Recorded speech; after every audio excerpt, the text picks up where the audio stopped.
Cowichan Estuary is the fourth largest estuary on Vancouver Island. Its unique fan-shaped delta is formed by the Cowichan and the Coxsila rivers. The Cowichan, world famous for its salmon and steelhead fishing, has been declared one of Canada's heritage rivers. 4 different salmon species use the estuary and its tributaries during their life cycle. For centuries, Cowichan tribes have relied on salmon as their major food source.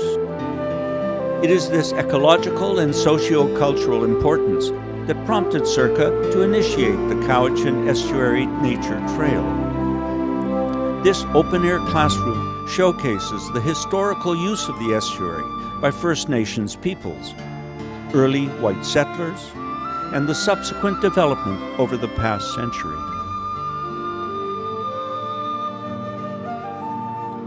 In 1925, CN Rail built a dike that would provide access to deep-water port facilities. The materials brought in to build this artificial dike also brought with it numerous plant species which pose a threat to the native flora and fauna. Broom, blackberries, and canary grass are all aggressive colonizers that endanger the endemic plants, vital to the health of an estuary. The estuary also provides critical habitat for overwintering shorebirds and waterfowl. It serves as a staging area on their spring and fall migration.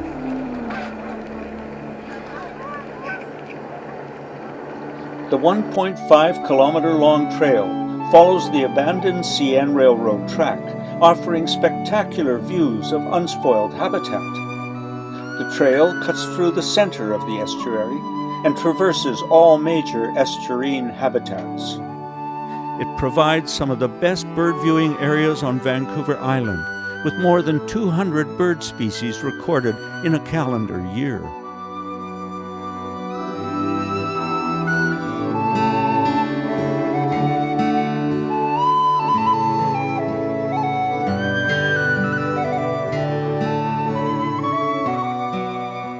CIRCA, in partnership with Western Stevedoring and its major sponsor, Island Savings, began the open-air classroom project in March 2016.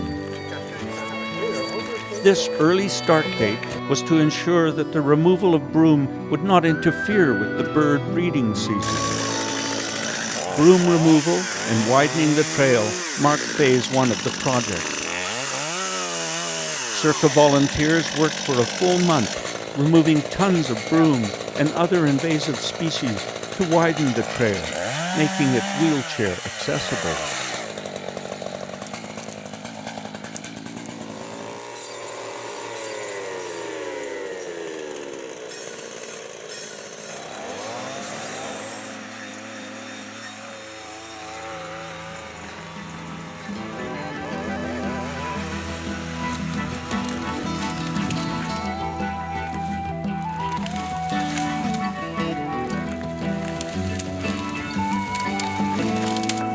The cut debris was hauled to the Causeway Road and removed.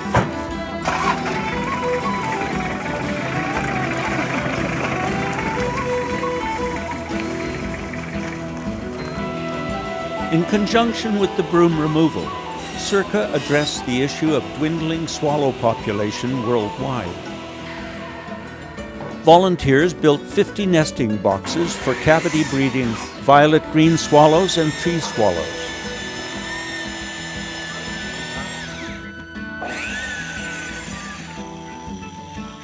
The intention of this project is to increase the swallow population in Cowichan Bay. Dogwood Lumber donated the yellow cedar, and the construction plans were taken from the Audubon Society. Once finished and numbered for monitoring, the nesting boxes were taken to the bay and put up along the estuary salt marsh.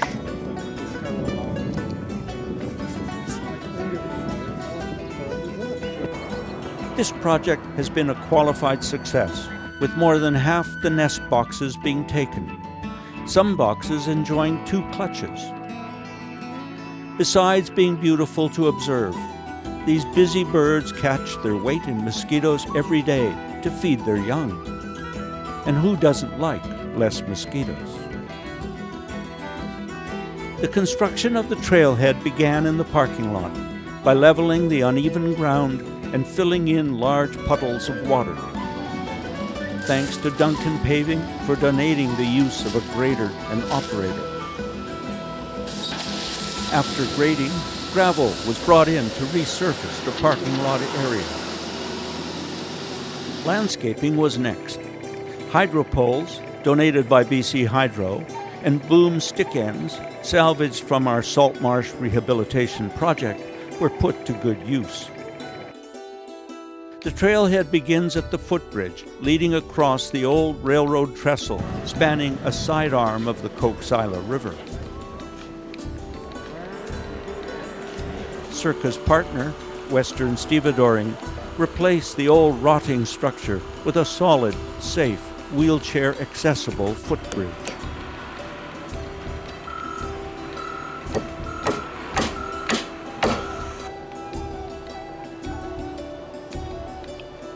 On the other side of the bridge, broom and brush are cleared away to make room for a cement pad, the foundation for an educational display kiosk. Yeah. Okay, that's good. 51.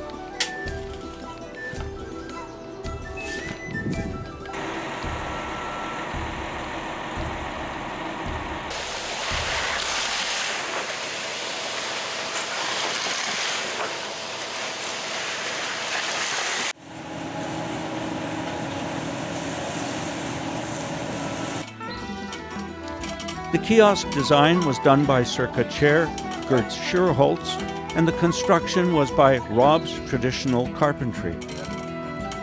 Rob Floch, a professional timber framer and Circa member, donated his expertise.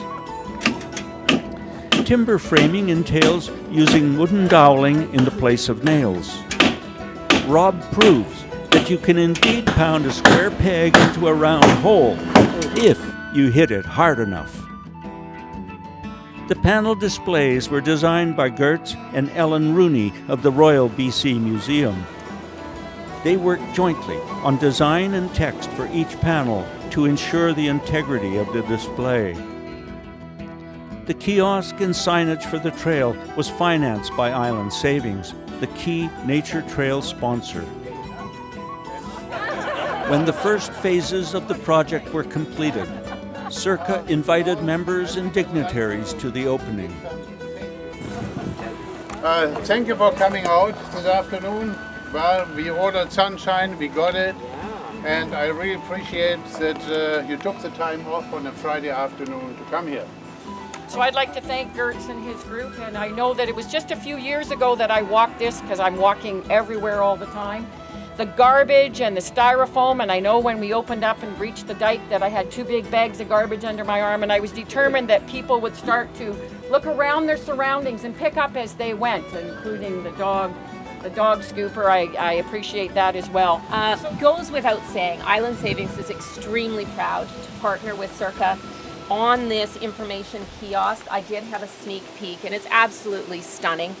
And really, it is going to be that springboard to this open air classroom that has been part of your original vision from the beginning.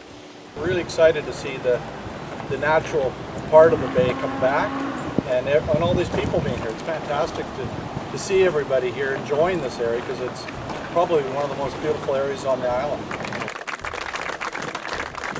Thank you very much.